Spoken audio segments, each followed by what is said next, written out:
안녕하세요. 30대 초반의 여자입니다. 그간 있었던 파란만장한 제 인생사와 지금 같이 살고 있는 형부와의 이야기를 해보려 조심스럽게 사연을 올려봅니다. 긴 글이 될 수도 지루할 수도 있겠지만 그저 한 여자의 속풀이라고 생각하고 가볍게 들어주셨으면 좋겠습니다.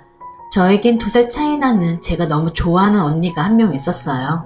언니는 매서 차분하고 정확했으며 성격도 참 시원시원했었어요. 똑부러지는 성격에 공부도 상당히 잘했고 얼굴도 또래에서는 알아주는 외모라 인기도 상당히 많았었네요. 더군다나 저를 살뜰히 챙겨줘 어릴 적 저는 언니가 우상이자 꿈이었었던 것 같아요.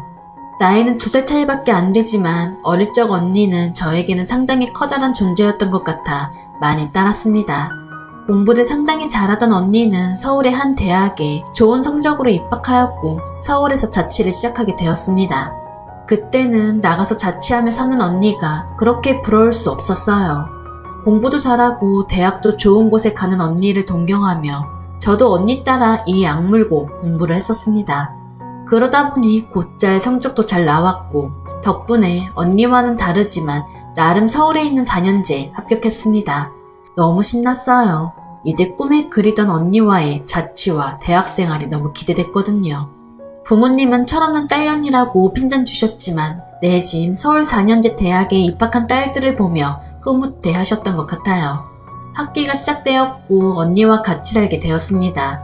대학생활 시작하니 이래저래 시간이 금방 지나가더라고요. 친구들도 사귀고 술집도 처음 가보고 미팅도 하고 너무 즐겁게 지낸 것 같아요. 그러다 언니는 졸업을 하고 대기업은 아니지만 업계에서 알아준다는 좋은 곳에 취직을 했습니다. 그리고 얼마 뒤 지금의 형부를 만나게 되었네요. 언니보다는 2살 위였으니 저하고는 4살 차이가 나는 남자였고 언니와 소개팅으로 만났다고 들었어요. 처음 만났을 때 환하게 웃으며 너가 수연이 동생이야? 라고 말하던 게 정말 엊그제 같습니다. 언니와 같이 살고 있었기 때문에 형부와는 자주 만났어요. 처음에는 여자 둘이 사는 집에 자꾸 찾아오는 게 불편했지만 너무나 좋은 성격에 밝은 미소의 형부 그리고 언니와 같이 어울리며 놀다 보니 언젠가부터 편해지더라고요. 2사람은 항상 저를 같이 챙겨주었고 식사 자리나 영화 데이트 그리고 술 먹을 때도 함께 했어요. 언젠가부터 그게 너무 좋고 일상같이 편해져 형부와는 오빠 동생 같은 편한 사이가 되었네요. 그러던 중 부모님의 충격적인 사고 소식을 접해야만 했습니다. 저희 자취방에 반찬이며 이것저것 가져다 주시고 시골집으로 내려가시다 차가 반파되는 큰 사고가 났습니다. 여자들끼리 사는 집이 이게 뭐냐라며 투덜거리셨던 아빠와 애들한테 잔소리 그만하라는 엄마. 그 모습이 마지막이었어요. 2분 다 그 사고로 돌아가셨고 저희 자매는 그 슬픔을 모두 받아들여야 했습니다. 형부는 장례식장에서 언니의 남자친구라고 본인을 소개하였고 부모님의 마지막 장지까지 함께 해주었어요. 목 놓아 울다가 너무 힘들어 지치면 형부가 달래주었고 무엇이라도 먹으라며 밖에서 죽까지 사와 저를 챙겨줬었네요. 형부한테 너무 고마웠고 그때부터 많이 의지했던 것 같아요. 그렇게 부모님을 보내드리고 나니 아버지 형제가 없어 저희는 뭐 졸지에 고아가 되어버린 거나 마찬가지인 상황이 되었네요. 그러던 중 저도 다니던 대학을 졸업을 했고 저에게 다가온 한 남자를 만나게 되었습니다. 이 남자가 제 전 남편입니다. 부모님이 돌아가시고 형부와 언니에게 도움을 많이 받으며 살았지만 저에겐 그게 부족했나봐요. 자상하게 다가와 제 말을 잘 들어주었던 그 남자와 연애를 하게 되었고 그 남자에게 많이 의지했어요. 그러다 보니 집에 들어가는 횟수도 많이 줄어들어 언니와 형부에게 혼도 많이 났네요. 그러던 중 전 어린 나이에 혼전 임신을 하게 되었어요. 지금 생각해보면 정말 미친 짓이라 생각하여 그 시간을 지우고 싶지만 당시 그 남자를 많이 사랑했던 저는 아이를 낳자고 마음먹었고 결혼을 하게 되었습니다. 정신이 있는 거냐며 언니와 형부에게 많이 혼났던 것 같아요. 잘 살 테니 걱정하지 말라고 얘기해줬지만 그게 말 그대로 쉽게 되나요? 상견례부터 많은 일이 있었네요. 언니와 형부가 상견례 자리에 나와주었고 어른 없냐며 대놓고 무시하던 시댁. 그리고 땀을 뻘뻘 흘리며 그런 경험을 처음 하면서도 괜찮은 척 시댁에 비위 맞춰주던 형부. 매사에 정확하고 똑부러지던 언니도 저를 위해 성격 죽이고 어찌어찌 무사히 상견례를 끝마쳤네요. 어린 나이에 목돈이 없었기에 시댁에서 마련해준 18평 남짓의 빌라에서 아이를 출산하고 신혼을 시작했습니다. 그런데 결혼을 하니 이 남편 너무 바뀌었어요. 잦은 음주와 외박, 그리고 저에게 욕설까지요. 처음엔 실수라 생각되어 넘어갔지만 그게 점점 도를 넘어 어느 순간 제게 폭력까지 휘둘게 되었습니다. 부모가 없어 네가 개념이 없다는 둥 욕을 하며 언니와 형부까지 싸잡아 욕을 했습니다. 어리다면 어린 나이에 아이를 안고 많이 울었던 것 같아요. 하지만 저는 언니와 형부에게 제 상황을 이야기하지 못했습니다. 잘 살겠다고 큰소리치고 했던 이 결혼, 지금 제 상황을 안다면 언니와 형부가 너무 슬플 것 같았거든요. 그렇게 메마른 하루하루를 살아가던 중 언니와 형부는 결혼했고 아픈 마음이지만 밝게 웃으며 축하해 주었습니다. 그리고 저의 불행한 일상이 2년이 지났을 때였습니다. 남편의 폭언과 폭력은 점점 더 심해졌고 심지어 술집 다니는 여자와 외도까지 하는 사실을 알게 되었습니다. 많이 믿어 결혼한 사람인데 너무 힘들었어요. 이때쯤 이 사람과 어떻게든 정리해야겠다고 생각하고 있었을 때였어요. 이혼하고 나가면 어떻게 살까? 이 조그만 아이와 내가 잘 살 수 있을까? 부모님이 살아계셨으면 내가 돌아갈 곳이 있었을 텐데. 이런 푸념을 하며 언니 집에 아이를 데리고 저녁에 놀러간 날이었습니다. 저는 아무런 일 없다는 듯 언니와 식사를 했고 평소대로 일상적인 대화를 나누었습니다. 언니와 식사하고 있는 중 형부가 퇴근하여 집으로 들어왔고 절 보며 반갑게 맞아줍니다. 얌마, 올 거면 미리 얘기 좀 하고 와. 애기 선물도 좀 챙겨서 일찍 들어오게. 신랑도 좀 같이 오고. 이렇게 정감 있는 인사를 하며 제 머리를 쓰다듬어 주네요. 그런데 얼마 전 남편에게 핸드폰 모서리로 맞아서 찢어졌던 부분을 형부가 건드렸고 저도 모르게 비명소리를 내어버렸어요.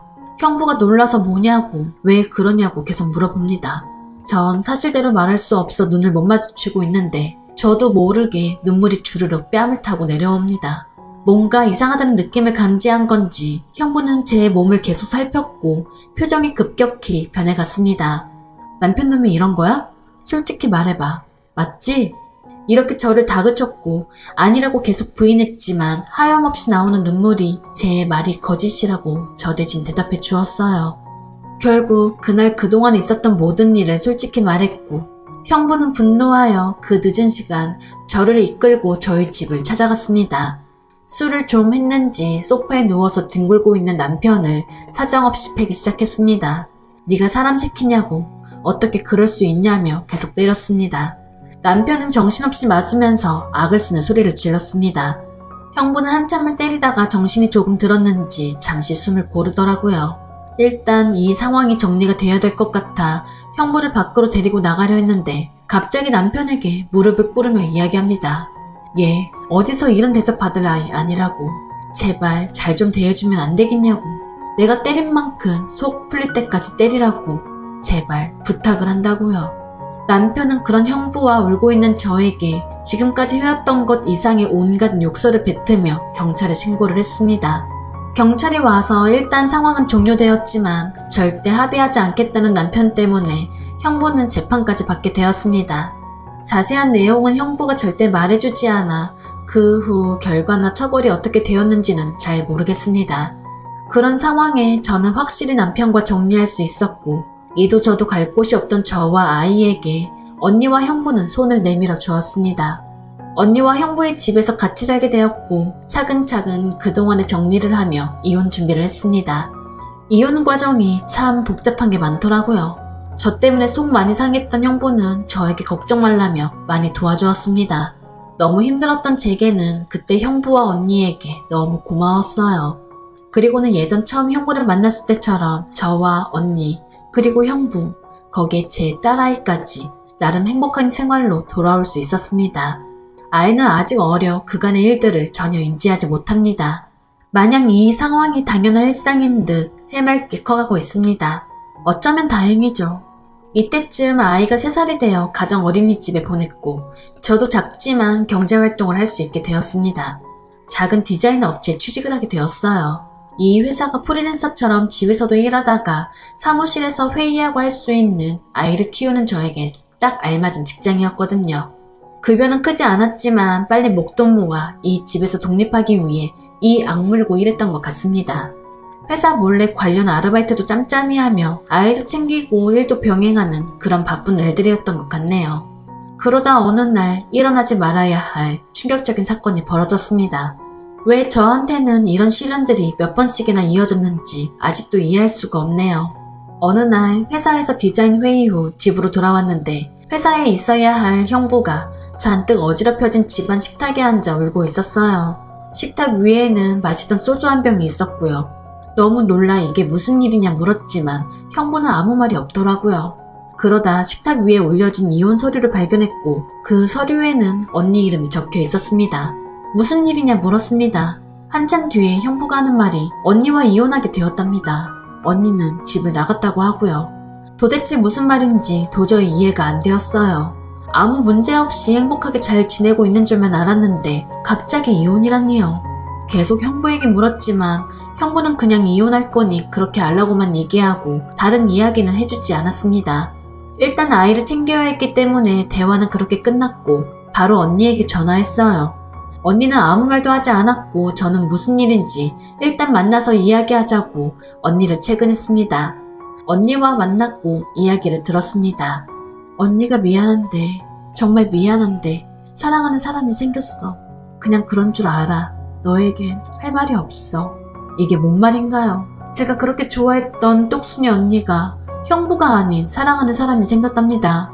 너무 화가 났어요. 뭐라고 욕하기 이전에 뺨부터 때렸습니다.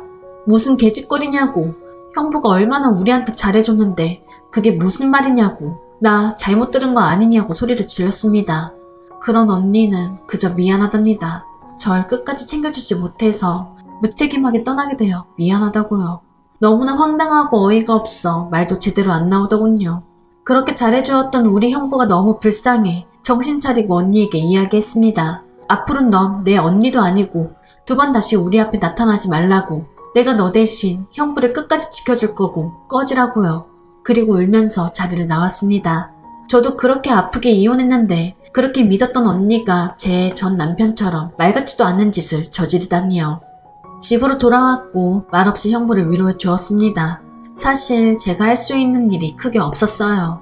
저도 딸아이와 함께 얹혀 살고 있는 입장이었기 때문에 그저 위로해 줄 수밖에 없었거든요. 형부는 며칠을 출근도 안 하고 술로 살았어요. 너무 안쓰러워 그때부터 언니 대신 집안일을 더욱더 살뜰히 챙겼고 가사, 육아, 일을 병행하게 되었습니다.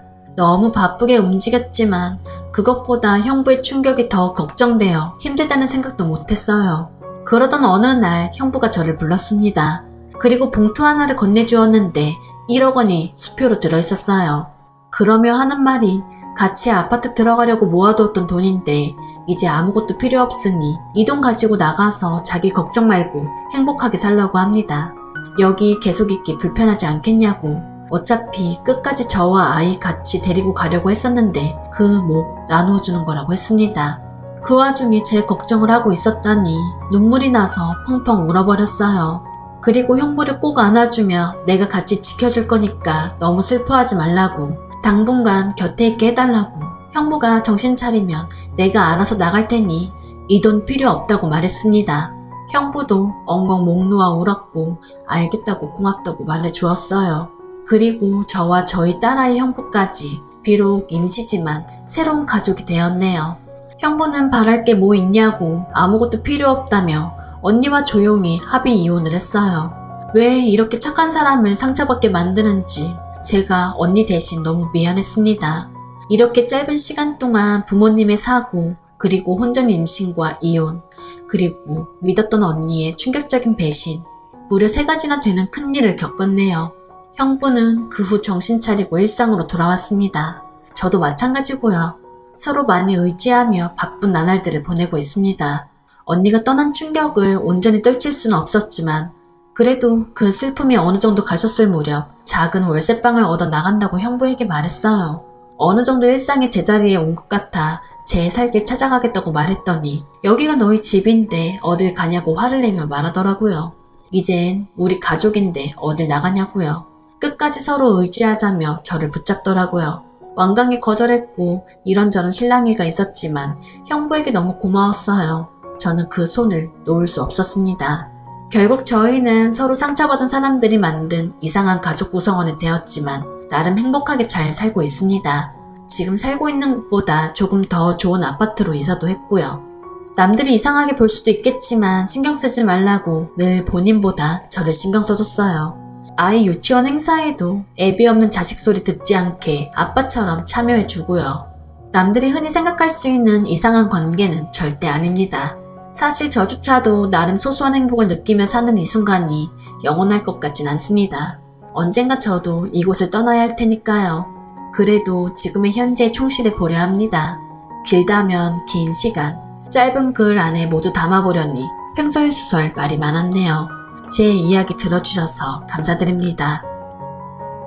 저는 올해로 45살이 된 남성입니다. 직장 생활을 시작한 후 33살에 독립하면서 제 이름으로 된 사업체를 설립했습니다. 그 당시에는 다소 불안했지만 제 예상을 완전히 뒤엎고 일이 놀라울 정도로 잘 풀렸어요. 사업 시작 후 채 2년도 되지 않아 더 큰 사무실로 확장해야 할 정도로 성장했죠. 새로운 사무실은 세련된 상업 건물에 위치해 있었는데 1층에는 분위기 좋은 일식당이 자리 잡고 있었습니다. 점심 식사도 자주 하러 가고 회식도 몇 차례 그곳에서 하게 되면서 자연스럽게 일식당 여사장님과 친분을 쌓게 되었습니다. 어느 날부턴가 우리는 카톡으로도 대화를 나누며 서로 조금씩 가까워졌고요. 시간이 흘러 연말 회식을 일식당에서 하게 되었고 이어진 2차로 호프집에서 시간을 보냈습니다. 그런데 다음날 아침 낯선 침실에서 눈을 떴고 옆에는 그 일식당 여사장님이 누워 있었습니다. 순간 상황이 어리둥절했죠. 제가 무슨 일이냐고 물으니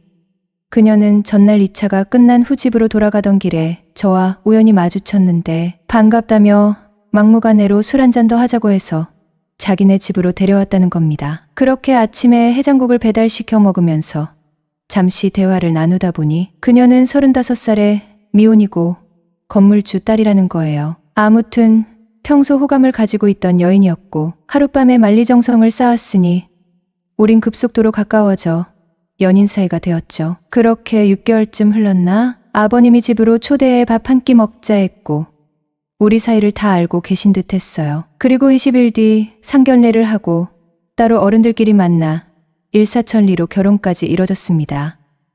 결혼 8년차 때 처남이 우리 동네로 이사를 왔어요. 처남 댁은 주말만 되면 조카를 데리고 우리 집 와서 같이 놀았고 심지어 아내와 처남이 없을 때도 와서 놀다 가곤 했어요. 아내는 참하고 조용조용한 성격인데 반해 처남 댁은 꾸미는 것도 좋아하고 무척 활달한 성격이었거든요. 그리고 저희 부부는 별로 재미없는 사람들이었는데 처남 댁이 집에 놀러 오는 날이면 웃음이 떠나질 않았으니 그녀의 방문이 반가울 수밖에요. 그래서 저도 처남 댁을 아주 좋아했고 처남 댁도 절 오빠처럼 따랐고요. 한 번은 제 어깨를 어루만지면서 형님은 참 좋겠다. 나도 아주버님 같이 어깨 넓고 가정적인 남자를 만났어야 했는데 하면서 처남과 결혼 생활이 후회스럽단 얘길 종종 하더라고요. 그땐 웃기려고 그러나 보다 하며 그냥 형식적인 얘기라고 생각하고 별 신경을 쓰지 않았습니다. 그리고 여름휴가 때 처남 가족들과 부산으로 여행을 갔다가 셋째 날 밤에 고기 구우면서 술 한잔 하는데 처남 댁과 마누라는 애들 재운다고 일찌감치 들어가고 술이 약한 처남도 얘기만 하다가 자러 갔습니다. 그래서 혼자 마지막까지 남아 숯불이랑 술자리 정리하고 있는데 처남 댁이 나오는 거예요. 시간을 보니 새벽 1시였다. 아주버님 같이 치워요 이러면서 쪼르르 달려오더니 얘 옆으로 오더라고요. 처남 댁 안 자고 뭐 했어요? 애들 재우면서 잠깐 잠들었다 깼어요. 근데 아주버님 혼자 계시길래 나와봤어요. 그녀는 나보다 3살 아내로 결혼 5년 차였다. 대충 정리하다 보니까 아이스박스에 캔맥주 6캔, 묶음 하나를 발견한 처남댁이 또 내 옆으로 쪼르르 다가오더니 아주버님, 오늘 마지막 날이어서 그런가. 이대로 잠들기엔 뭔가 아쉬운 것 같은데 이 맥주 저희 둘이 마저 마시는 건 어떨까요? 내가 살짝 주저하자 아잉, 아주버님, 제 부탁 안 들어주실 건가요? 이러면 앞으로 아주버님 미워할 거예요. 그녀가 내 앞에서 애교까지 부리는데 거부할 수가 없었죠. 처남댁이 나 미워하면 큰일 나는 거지. 자, 이리 와서 앉아요. 한잔하게. 아싸, 역시 아주버님밖에 없다니깐. 그리하여 대충 마무리를 짓고 벤치에 앉아 그녀와 술을 마시는데 이런저런 얘기 끝에 9월 초가 처남댁 생일이라대요. 그래서 내가 생일 선물로 뭐 갖고 싶냐니깐. 진지하게 몇 초간 고민하던 그녀에서 튀어나온 말은 삼겹살 사줘요. 대신 단 둘이서만요. 예상치 못했던 말을 들은 나는 흠칫 놀라는 표정으로 몇 초간 바라보다가 이내 안정을 되찾고는 짧고 강한 어투로 말했다. 단 둘이서는 곤란하겠는데요. 그녀는 최대한 불쌍한 표정으로 선물이라는 게 받는 사람이 만족해야 제대로 된 선물 아닌가요? 저는 그냥 삼겹살에 소주 먹어본 지 오래되어서 먹자고 한 건데 그러길래 둘 사이에 무슨 일이라도 생기겠어 하곤 오케이를 했고 생일 이틀 전으로 약속을 잡았어요. 혹시나 누가 볼까봐 다른 동네에서 만났는데 처남댁이 지나가던 사람들이 한 번씩 뒤 돌아볼 정도로 한껏 차려입고 나왔더군요. 처남댁 왜 이렇게 야하게 입고 나왔어? 남자들이 쳐다보잖아. 왜요? 안 이뻐요? 아니, 이쁘긴 한데 오늘은 내가 주인공인데 좀 쳐다보면 어때서요? 밖에서 단둘이 보니깐 기분이 좀 이상하네. 그러니까 그녀가 깔깔 웃으면서 아니, 난 단지 아주버님이랑 친해지고 싶어서 그런 건데 그게 뭐 이상해요? 혹시 아주버님이 자꾸 이상하게 생각하는 건 아니죠? 순간 당황스러워 나도 모르게 껄껄껄 웃었다. 아내가 오바했구나. 처남댁은 순수하게 생각하는데 나만 조금이라도 불순한 생각을 했었나 싶었던 거다. 이후 근처 삼겹살집 가서 소주를 마시는데 한 병 반쯤 마시니까 그녀가 갑작스레 자기가 아까 한 말 다 믿냐고 그러는 거예요. 그래서 무슨 얘기? 하니까 친해지고 싶어서 둘이 먹자고 한 거요? 예상치 못했던 말을 들은 나는 또 화들짝 놀랐다. 그럼 아니었어? 아주버님이 자꾸 다른 쪽으로 기대하는 건 아니시고요? 난 전혀 아닌데 괜히 이런 자리가 살짝 불편해서 그런 거지. 불편하다는 건 저한테 사심이 조금이라도 있단 말 아닌가요? 전 자꾸 그렇게 들리는데 사심은 무슨? 남들이 오해라도 할까봐 그런 거지. 더 이상 술 먹이면 안 되겠다 하고 일어나자 하며 그녀 팔을 잡아 끄니까 나 아주버님이 좋단 말야. 집에 가기 싫어요. 좀 더 놀다 가요.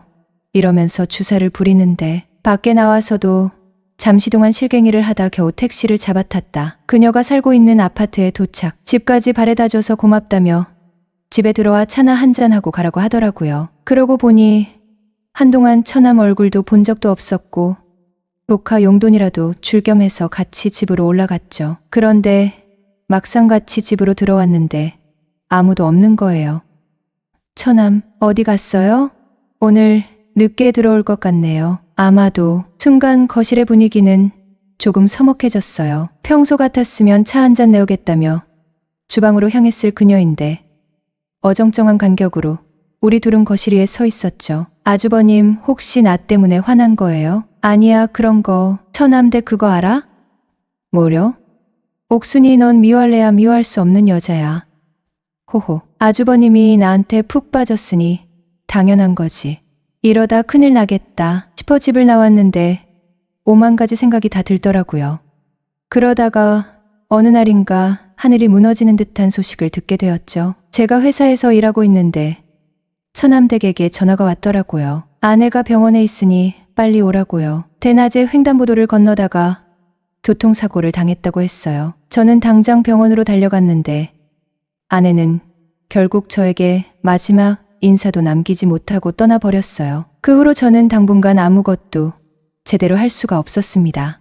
제 인생에서 아내로 인해서 정말 분에 넘칠 만큼 행복한 시간들을 보내고 있었는데 그런 아내가 한순간에 제 곁을 떠났다는 것이 믿기질 않더라고요. 근데 이건 또 무슨 운명의 장난이란 말입니까? 그 힘든 나날을 처남댁이 위로를 해준 겁니다. 처남댁이 집에 자주 들러서 식사랑 집안일을 봐주기 시작했어요. 그녀를 보고 있자면 아내 생각이 더욱 나서 눈물이 마르지 않더라고요. 그런 저를 보고 처남댁은 산 사람은 살아야 하지 않겠냐면서 애들을 위해서라도 하루빨리 후를 털고 일어나라며 위로해 주었죠. 정말 그녀가 아니었으면 견디기가 더 힘들었을 거예요. 이후 처남댁과 함께 삼겹살도 먹으러 다니고 카페에 커피 한 잔 시켜놓고 1시간씩 수다를 떨 정도로 가까워졌어요. 근데 처남댁에도 문제가 생겼어요. 처남네 부부도 결혼한 지 6년 차의 성격 차이로 이혼을 한 겁니다. 어느 날 번화가에서 친구들이랑 술을 먹고 나와서 집에 가려고 걸어가고 있었는데 뒤쪽에서 익숙한 목소리로 저를 부르는 겁니다. 누군가 하고 뒤돌아보니 처남댁. 술 기운 때문이었을까요? 그녀의 눈부신 외모에 순간 넋이 나가고 말았죠. 아주버님, 저예요. 그녀도 근처에서 친구들이랑 술 한 잔 걸친 모양이더군요. 이혼하고 처음 보는 거니 거의 한 달 만에 보는 거였지요. 그녀가 절 보더니 반갑다며 술 한 잔 하자 하더군요. 그래서 간단히 맥주 한 잔 하기로 하고 호프집에 들렀지요. 먹으면서 근황 얘기도 하면서 정신없이 술을 마셨던 것 같아요. 아주버님, 그동안 왜 연락 안 하셨어요?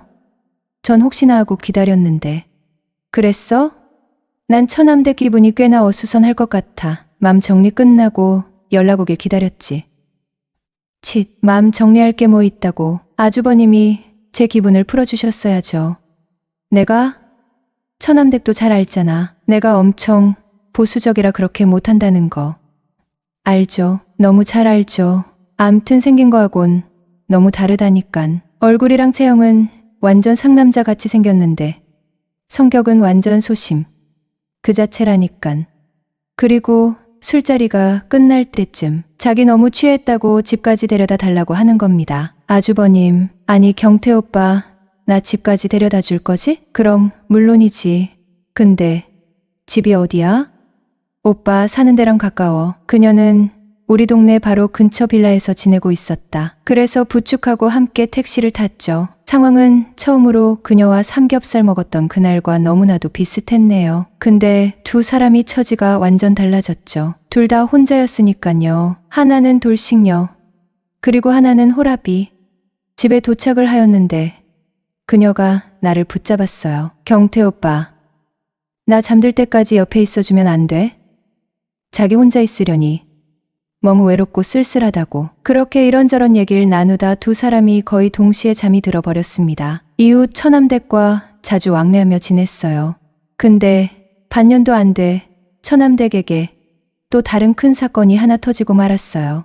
그녀가 이혼하면서 가지고 있던 돈 대부분을 전세 구할 때 썼는데 전세 사기를 당해 그 건물이 경매에 넘어간 겁니다. 근데 문제는 말소기준 권리 후순위 임차인이라 대항력도 없었고 건물 전체가 전세여서 경매 낙찰을 받는다고 해도 임대차 보호법에 적용된 금액 정도만 돌려받게 된 겁니다. 그래서 집을 구해야 했죠. 더 큰 문제는 주변에 전세 사기로 인해 월세 대란이 일어난 거예요. 매물 자체가 많이 없고 3룸은 최소 월세가 120만 원. 원룸으로 가기엔 짐이 너무 많아 놔둘 데도 없고 최소 투룸 정도 알아보는데 달에 100만 원이 넘게 나가는 상황. 발을 동동 구르며 난처해 하는 처남댁을 보니 어떻게든 도와야겠다는 생각이 들었어요. 그래서 당분간 저희 집에 들어와서 지내라고 했죠.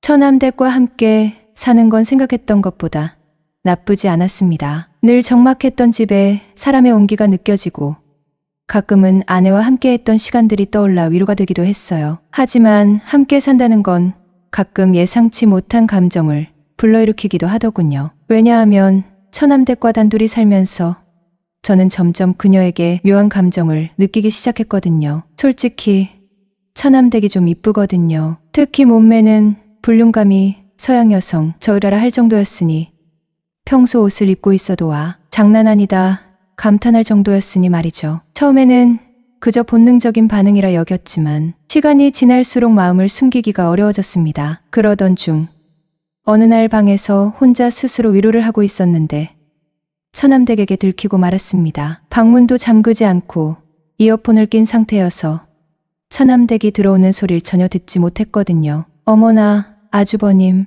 미안해요. 예상치 못한 상황에 당황했지만 처남댁은 오히려 다정하게 이해해주며 어색한 분위기를 풀어주려 했어요. 아주버님, 혹시 내 생각한 건 아니죠? 어머 아무 말 못하는 거 보니깐 진짜인가 보네. 뭔 소리예요? 처남댁. 안 그래도 민망해 죽겠는데 계속 놀리기야? 놀리기는 남자들 다 하는 건데 말은 그렇게 해도 들킨 거랑은 완전 다른 문제잖아. 난 민망해 죽겠는걸.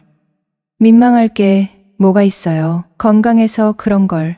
시간이 지날수록 우리의 관계는 깊어졌고 서로를 진심으로 아끼고 사랑하게 되었습니다. 누군가는 저희의 사랑을 좋지 않은 시선으로 바라볼 수도 있을 겁니다. 하지만 사람이 살아가는 시간이 얼마나 될까요? 돌아보면 인생은 짧고 지나치게 주변 눈치를 보며 스스로를 억누르다 보면 결국 남는 건 후회뿐일지도 모릅니다. 저는 이제 그런 후회를 남기고 싶지 않습니다. 하늘나라에 있는 아내도 아마 제 행복을 진심으로 바라고 있을 거예요. 삶은 멈춰 있지 않죠. 시간이 흐르며 저에게도 다시 행복해질 수 있는 기회가 찾아왔습니다. 행복이라는 건 멀리 있지 않더군요. 거창하거나 특별한 것이 아니라 그저 옆에 있는 사람과 함께 웃고 서로를 의지하며 살아가는 과정 속에 있었습니다. 결국 사람은 살아가는 존재이고 그 살아가는 과정을 누군가와 함께 할 수 있다는 건 축복이라고 생각하니까요. 삶의 가장 큰 기쁨은 결국 사랑하는 사람과 함께 나누는 순간들 아닐까요? 저는 더 이상 아쉬운 결정을 하고 싶지 않습니다. 짧은 인생, 순간순간 행복할 수 있는 길을 선택하고 싶거든요. 그리고 그 길 위에서 저와 함께 걸어가 줄 사람이 처남댁이라는 사실에 감사하고 있습니다. 우리의 사랑은 남들에게 어떻게 비춰질지 모르지만 중요한 건 우리가 서로에게 진심이라는 겁니다. 저는 이제 그녀와 함께 새롭게 시작되는 인생의 페이지를 써 내려가려 합니다. 행복은 준비된 사람이 아니라 선택한 사람의 것이다.